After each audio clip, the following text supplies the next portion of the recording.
right. Sit down if you consider yourself good looking.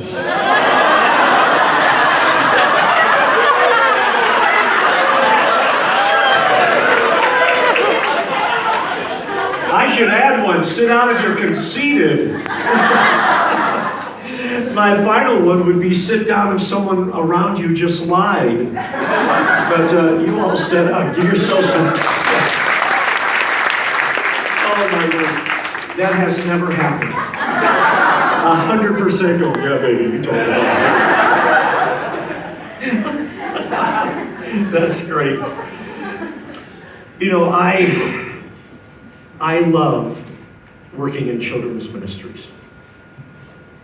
I tell people it's not because I couldn't find another job, but I believe it's the highest calling I could ever have. Because I honestly believe that if you change a child for Jesus, you can change a family. You change a family, you can change a community. You change a community, you can change the world. And I believe that our children, if we do not reach them with Jesus Christ, we will miss a whole generation. And I know what God thinks of children. I know what Jesus says, how important it is that we care for children and we take care of them. If you are 12 and under, let me see your hand. Now, this service, we have a few. Okay. All right, we got 3 or 4. Well, listen, I'll tell you what, I'm going to speak to you 3 or 4, but how many of you sometimes act 12 and under? Yep. All right. So I'm going to include all of you in this, but I'm going to speak to the kids, but to all of you, really. So you that are 12 and under, how many of you know that God loves everybody in this room? You know that?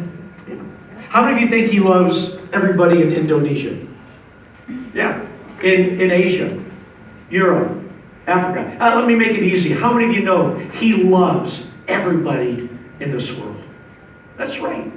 And you know what, kids? I'm really glad that God doesn't treat people like lollipops, like a sucker. I mean, can you think about it? People have favorite flavors, don't they? I'll tell you what. Somebody yell out a flavor that's your favorite. Someone tell me a flavor that you like. Oh, my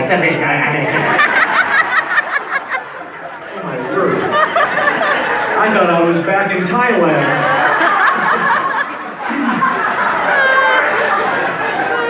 Okay, how many of you like lemon? Never. Nobody, okay.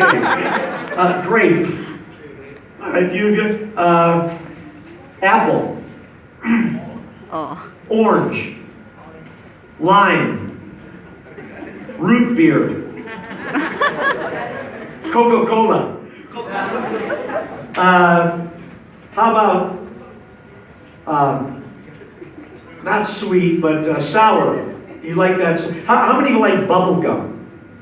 Okay. Can you imagine if God treated people and kids like lollipops? If God said, oh, I thought my favorite kid, yes, this is the one I died for. Oh, yes, it's my great kid. I love him the most. No, forget it. Forget the great kid. I saw one I like better. It's the apple kid. Oh, yes, apple of my eye. No, forget that one. No, I found it.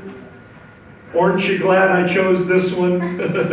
Oh, I love the orange kid. Oh, well, forget the orange kid. No, I know the one I died for. It was the lemon kid. That's the one. That's the one I'm going to keep. Yes, that's it. Now, you see, God doesn't treat kids like lollipops. In fact, young lady, would you come up here and help me? Thank you. She is so cute. Right over here. I had leotards just like that. What's your name? Alicia. Alicia. That was my name when I was a little girl. Alicia, I'll tell you what. I want you to reach in there and whatever flavor you pull out, that's God's favorite child, okay? So reach right in there. This is God's favorite flavored child. She's going to pull one out. This is God's favorite. Alicia, just one. This is God's most favorite. Alicia, just one. This is God's most... This is God's most favorite. What's wrong?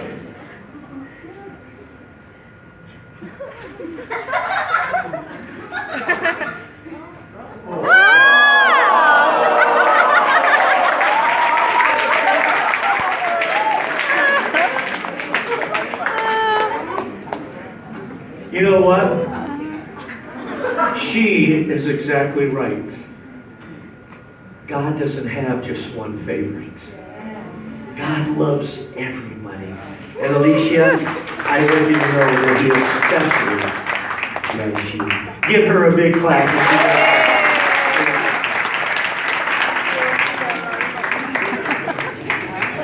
Now, how many of you want to know how I did that? Can you keep a secret? So can I. Now, I will tell you how I did it. I did it very well, thank you.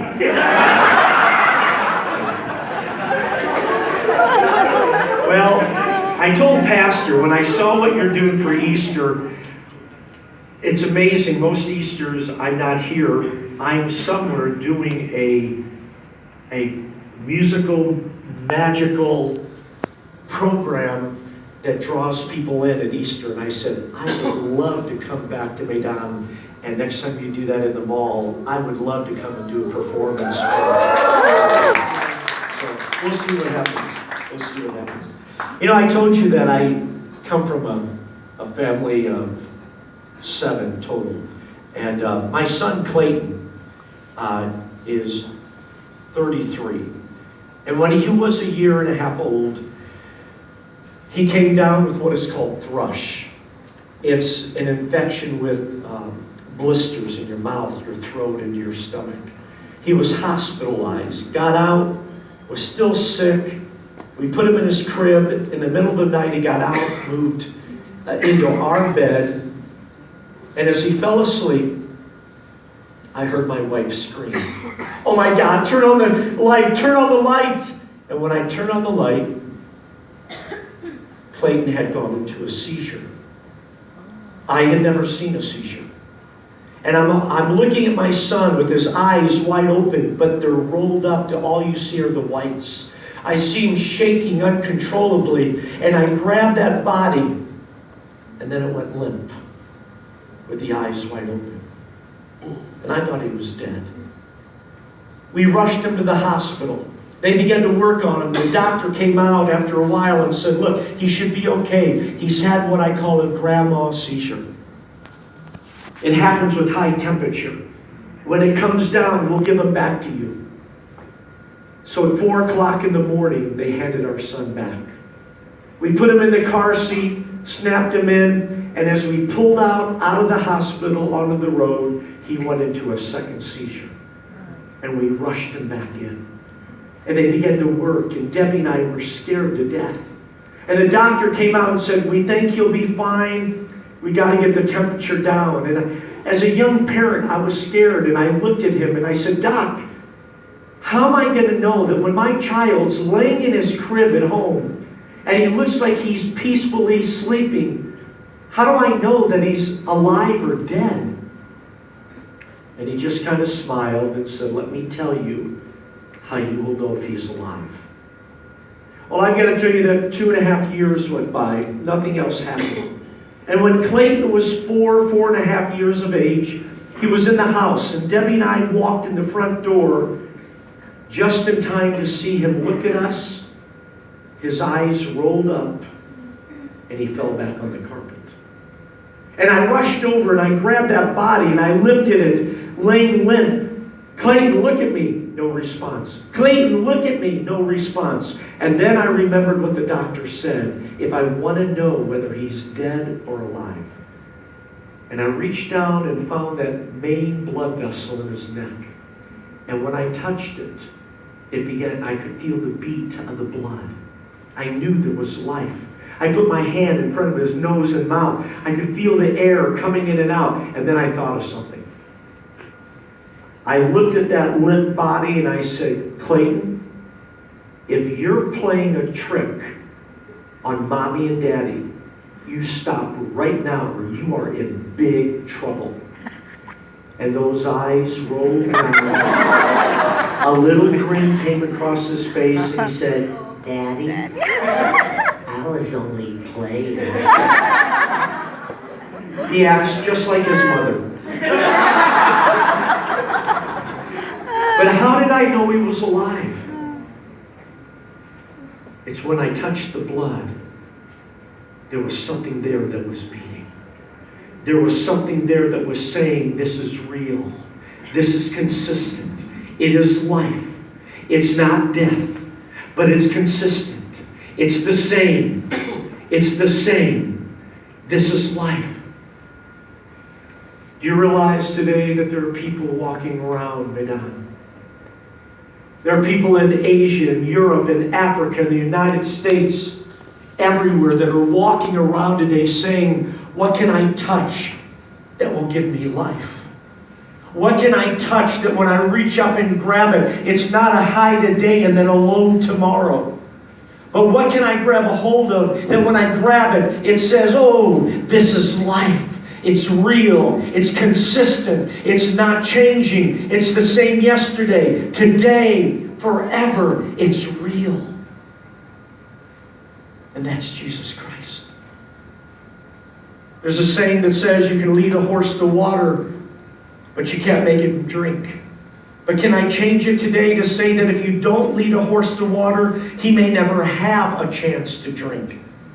Which is basically saying God has called every single one of us to share our love, to stand in the gap between heaven and hell, between the living and the dead, so that others, our family, our friends, people around us will find out that Jesus is the answer. I want to share a story with you that comes from the book of Mark. It's a story that is a Bible story that you've heard before, and I'm not going to take time to read it. It'll come up on the screen and you can see it. But it's a story of them hearing that Jesus has come home to Capernaum. And people are excited. They're going to rush to the house. They want to hear from him.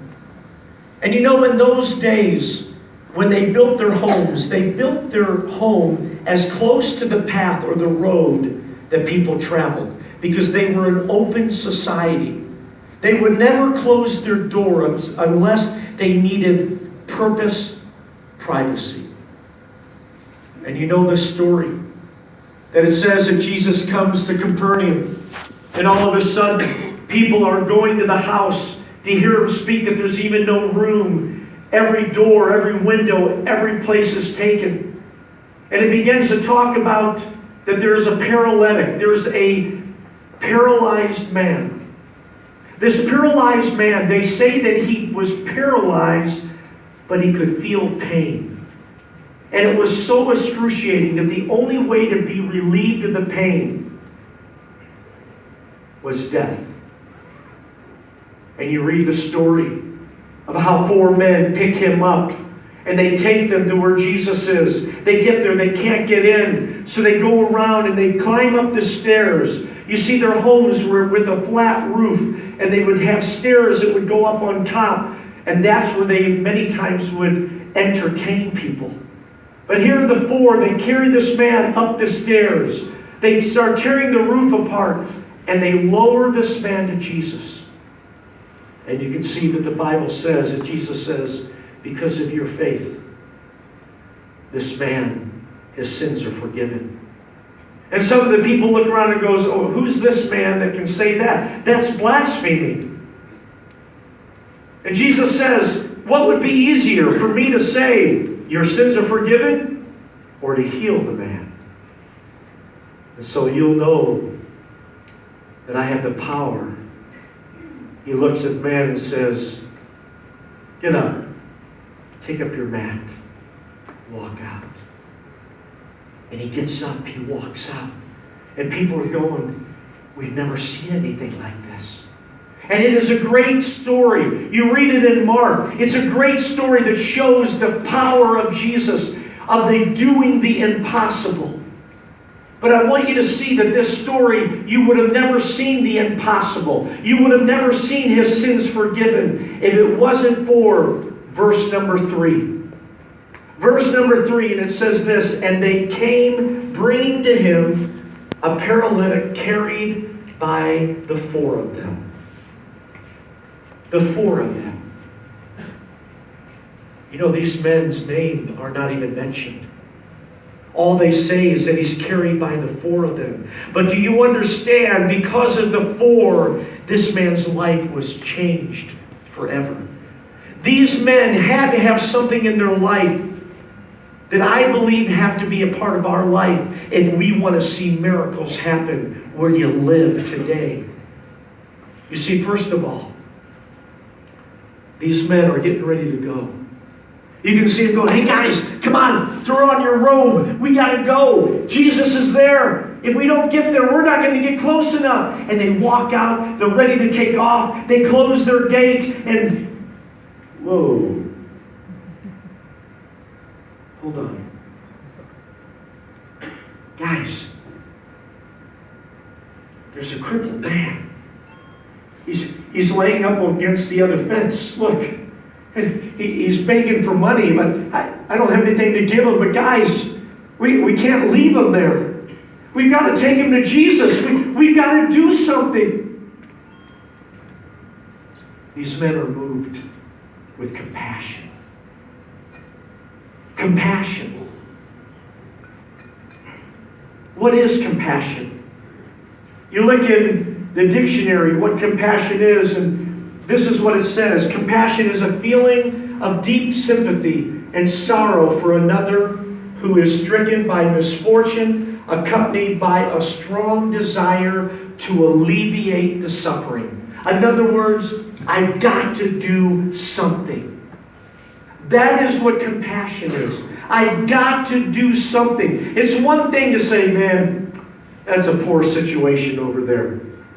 But it's something else when you say, not only is that poor, but I've got to do something. Look at Jesus. He was someone that was full of compassion. You look, and here he is in Matthew 15. He's speaking to 4,000, just speaking of the men, but the ladies, the children that were probably there. He's speaking to them. And when he gets done and they get ready to leave, Jesus goes, oh guys, disciples, we can't let them leave. They haven't eaten anything, and they're going to pass out on the way home. The disciples go, Jesus, what are we going to do? We don't have enough food around here. We can't feed them. And it says that he was moved with compassion. He said, I've got to do something. And he takes 7 loaves, and he begins to pull it apart, and it keeps multiplying and multiplying until he feeds all of them, until they're full. You see, in another place, there are 2 blind men. 2 blind men in Matthew 20, and they're leaving. Jesus is leaving Jericho, and the 2 blind men, they're calling out, Master, we know you're here. We've heard of what you've done. We know of your power. Have mercy on us. It says that Jesus is moved with compassion, and he touches them, and their sight is restored. You go further down and you look at Mark chapter 1, and here's a leper. His skin is falling off. He's a castaway. No one wants to be around him. And the leper bows and says, Son of God, if you're willing, you can heal me. And Jesus is moved with compassion. And he looks at that leper and says, I am willing. Be healed. And he's healed like that. You see, compassion. Compassion is something that with many people can be natural, but in others, I believe it's something when you ask, God can give. It's saying, God, I want to be someone that says, I've got to do something. I've got to tell you, I told you that children, from a young age, I went from being in the entertainment world, but knowing God had called me to the ministry, to becoming a children's pastor. And I began to take missions trips. And then in 1988, I took a trip to South Africa. And I've got to tell you, when I walked into that school of over 2,000 kids, and I began to share, and I could share the gospel through illusion and music, and to see over 50%, 70% of those kids raise their hand and say, I want Jesus to come into my life. I left on that trip, and God grabbed my heart. And I realized, I said, I've got to give hope. I've got to get out of the comfort of where I live in the States. And we packed up our 3 kids out of our 5 at that point. We didn't leave 2 behind. They just weren't born yet. But with our 3 kids and my wife, we took everything we owned and put it in a 40-foot container and moved to Kenya. We were the director of children's ministries of East Africa for 17 countries. But we said, God, we've got to do something. And to be able to go in and to be able to go into the schools and be able to share the gospel there and not be afraid. Oh, you know what? You look at the schools today, and now education is free. So every religion you can think, Muslim, Sikh, Hindu, Buddhist, everything is all together in the schools. In fact, let me show you an up-close picture of one of the schools. Every kid is wearing a uniform. A lot of them even don't have shoes, but they've got to have a uniform. Oh, I'm sorry. That's an up-close picture. Show them the far-away picture. Wow. You see, I can't even get them all in. 2,500 kids at the school. And to be able to go in and to be able to share the gospel, and at the end, be able to say, how many of you want to trust Him? Or how many of you realize that the choices you make will affect you for eternity? How many of you want to give Jesus a chance and choose Him today? And I've got to tell you, doors began to open left and right. But I walked into a school,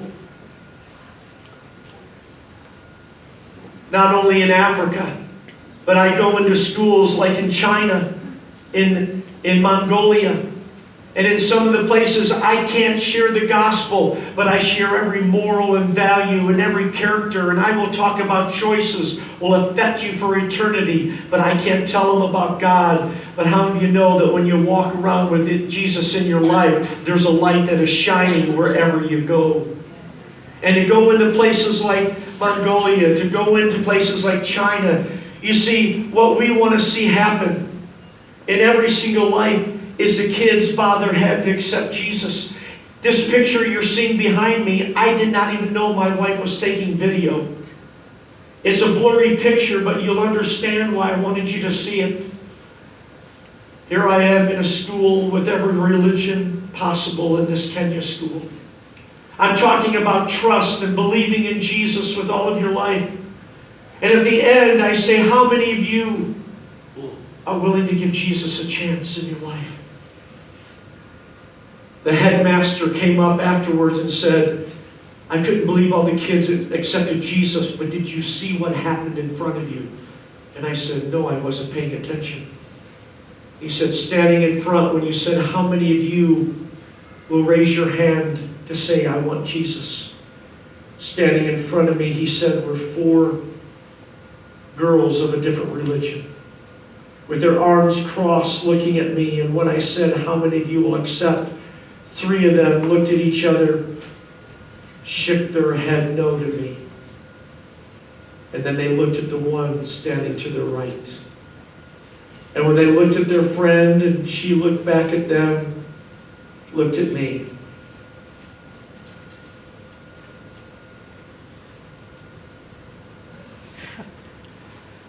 That girl raised her hand.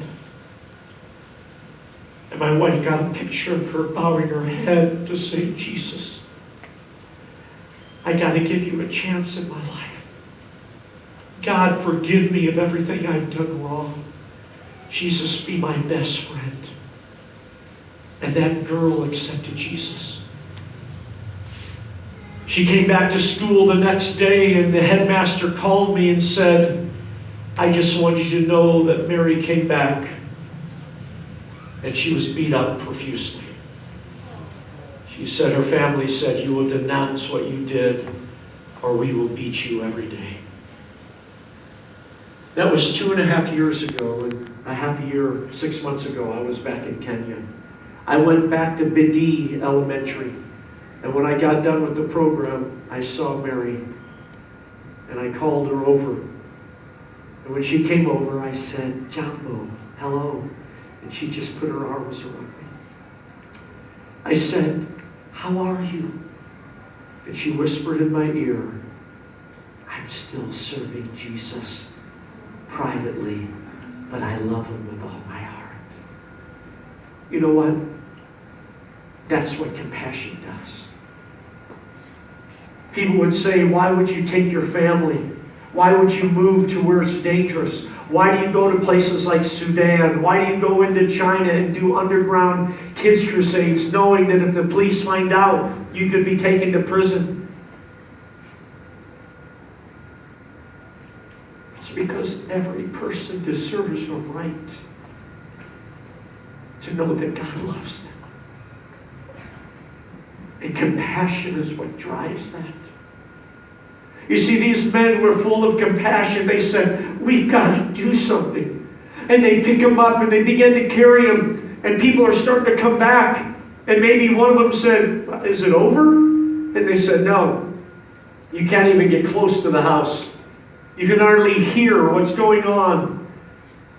But the couple of men that were holding him said, no. We know if we get close, a miracle's going to happen in this guy's life. We can't see it right now, but we know it's going to happen. You see, they were moved with faith. They were moved with faith, believing that if they got there, something was going to happen. What is faith? This is what it says. Faith is complete confidence or trust in a person or a thing or a belief not based on proof. Faith is the substance of things hoped for, but not yet seen. You don't see it, but you believe it. Faith is not hoping God can. It's not hoping God can, but it's knowing God will. It's knowing that God will. Back in the 30s, in the United States, they had what they called the Great Depression. It was a time that jobs were scarce. It was hard to get jobs. It didn't matter if you had a master's or a doctorate degree. You were standing in lines at a soup kitchen just to survive. And at the University of Berkeley of San Francisco, it was a school that was a department of mathematics. And a rumor went out that whoever got the highest grade on the final would get an assistant teacher's job. So you can imagine the students. They wanted to get this. And one of the men by the name of George Danzig, he was a good student, not the top student. But he believed, he said, man, if I study really hard, maybe I can get that top grade. Maybe I can get the job. And so he studied as hard as he could for 4 days. And on that final night, he studied till about 4 in the morning, set his alarm. But when he went to sleep, he didn't hear the alarm. And when he awoke, class had already started, 15 minutes into class. He throws his clothes on, rushes out of his dorm, gets in there, walks in, and everyone is already working. He looks at his desk and sees the paper, sits down, turns it over, and there's 8 problems. He looks up, the professor is working away. He looks on the board, and there's 2 problems up there. So he thought, okay, I got to hurry. 10 problems. He starts going through. He starts getting worried. No. I've studied this. I can do this. Everybody else, they think they can. I can do it. And he starts going through, and he just finishes problem 8 when the bell rings and the professor says, time's up. Bring your papers up. You're finished.